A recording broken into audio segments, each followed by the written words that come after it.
Hello dear students, welcome back to my channel physics SPC. Gravitation का एक question. The radii of two planets are r1 r2 respectively with density ρ1 ρ2।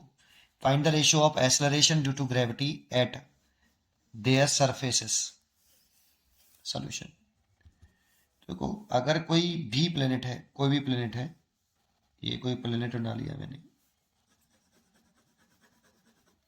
ये कोई planet है, इसकी radius आपकी r है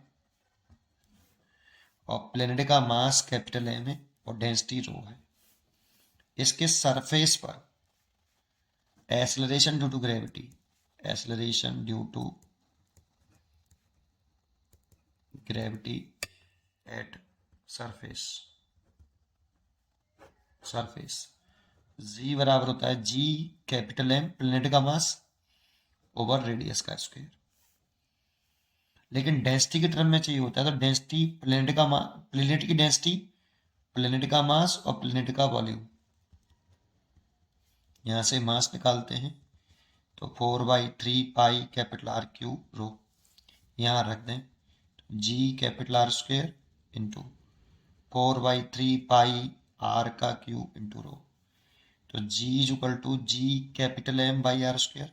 एक तो ये हो गया, यहाँ से सॉल्व करें तो आर स्क्वायर से ये कट जाएगा, तो लिख पाएंगे 4/3 जी रो आर। ये फॉर्मूला होता है बेटा।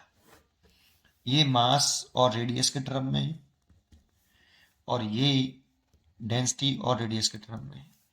ये भी सरफेस पर ही है और ये भी सरफेस पर ही है। इतना होता है। तो अब पहला केस है फॉर प्लेनेट 1।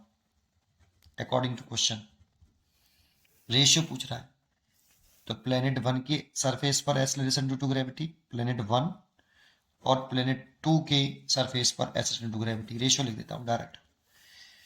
तो प्लेनेट 1 का दिख रहे हैं तो सारी चीजें प्लेनेट 1 की लिखो, तो लिखो 4/3 जी।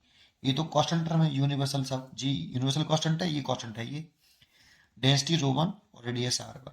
ये पहले प्लेनेट की तरफ की है और दूसरे प्लेनेट की तरफ की है 4/3 जी ρ2 r2। ये कैंसिल, ये वाला फॉर्मूला लगाया, सरफेस वाले लिखा है देखो।